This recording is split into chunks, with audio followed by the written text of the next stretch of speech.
Hey Sheila and the A-1 Fence team, this is Becky with Great Owl Marketing. We spoke today and I promised you this video. Listen, I'll keep it brief, but I did just want to show you 3 tips you can use today to help bring in more customers to your business.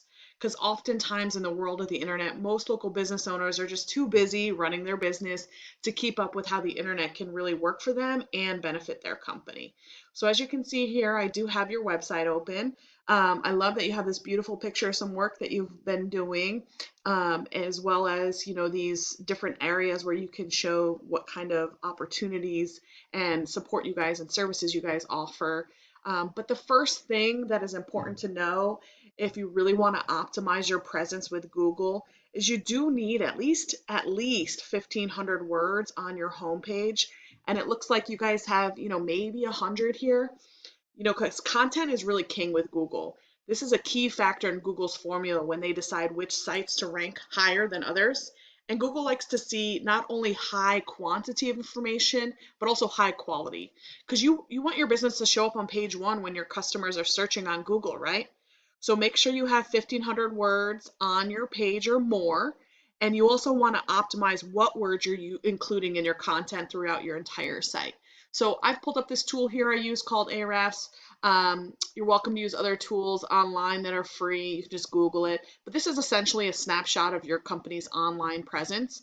And so when I think about what content you want to use, you can see here you guys are kind of already ranking for some keywords. So when I pull it up here, what you can see is a lot of this is A-1 fence. So you're ranking for your brand name, which is really good. You want to make sure you're ranking for that.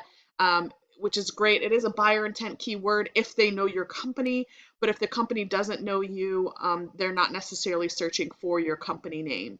But I do see here Fence Company, Griffin, Georgia. You can see it's getting a search volume of 70 searches a month, and it looks like you're on page 3 for that search.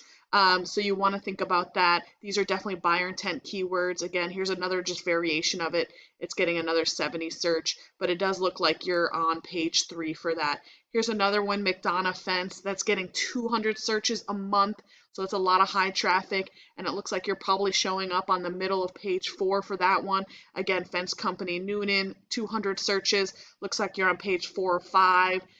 Again, another variation of Fence Company. So there's a lot of opportunity to think about what keywords you're using. So I would recommend focusing on 1 or 2 keywords that have buyer intent, like Fence Company Atlanta, and use them in your website content and throughout your pages. Another recommendation I would have for you guys, since you do service multiple areas, is thinking about having service pages so that you can rank number 1 for multiple service areas. So the next thing I do want to go ahead and show you is an example of like what I showed you there is Fence Company Atlanta. And you can see here that there's lots of different ways for people to search for Fence Company Atlanta. And this is a good one that I put in, for example, because Fence Company Atlanta is getting 350 searches a month. So that's over 4,000 4,000 people that your company is losing out on by not ranking number 1 for this search term. So you can see here when somebody puts in a Google search, they'll put in something like Fence Company Atlanta. And there's kind of 3 areas that you want to be mindful of when somebody searches for a company. This first area is this ad section, and this is the first thing that comes up. You obviously pay Google to rank right here at the number 1 spots. And people do click on the first thing they see. There are some people that do that. You want to be careful with ads. They're really great to run and can fill in some gaps in your strategy. But if not done correctly, it can really be a money pit. So that's the first area, but there are a lot of people that scroll past the ads, and then you can see this map pack here, which is the top 3 companies that Google has real confidence in to put here right at the top. And some people even scroll past those, and we get to this, what we call organic search, which is the 3rd area of that page. And you want to make sure that you're ranking not only in this map pack, but you're ranking here in this organic traffic so that you can hit the different ways that people search. But be aware that about 40% of all traffic goes to these first top 3 spots. And so you're probably asking yourself, how do I get in those top 3 spots? Well, there's a few things that you can do, but one of these factors is your Google business profile. So I did pull that up here. It is really important to understand this. You haven't necessarily done a lot with your profile, so it's not fully showing up. But The first thing I will say with a Google business profile is you do want to optimize it and continue to grow it because it is a key factor, one of the key factors that Google uses. And I'll show you a few different ways where you can grow and optimize it. First thing is always Google reviews, super important.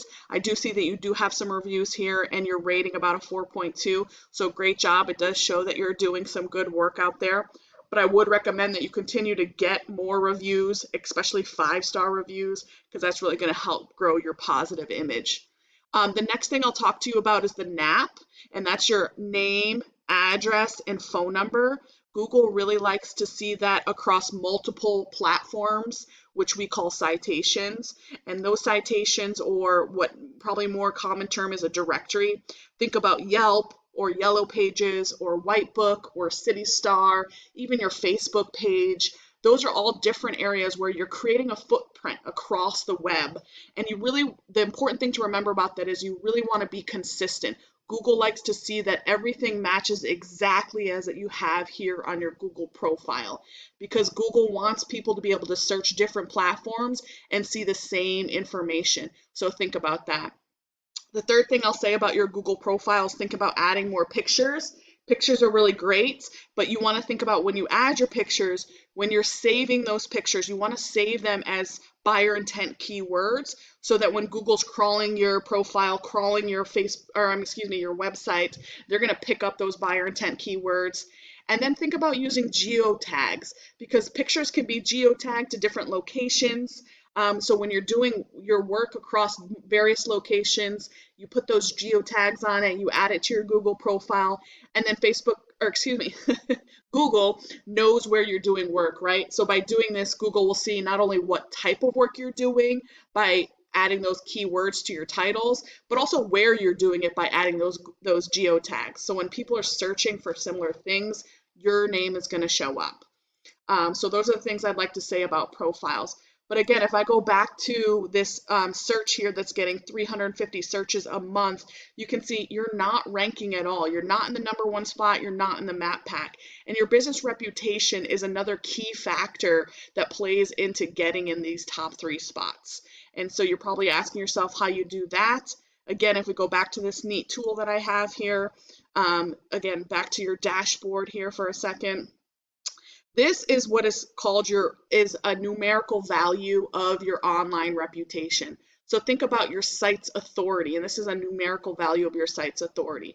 And the way that you get these numbers is by referring domains and backlinks. So you can see here you have 22 referring domains, which are pushing 91 backlinks to your site, which is giving you this UR score of 15. And we really like to see this UR score above 20 at least, if not 30 or 40, and you really want to have a 1-for-1 ratio with the UR and the DR number, right? But you got to keep in mind when pushing referring domains, not all referring domains are the same. You want to have relevant ones.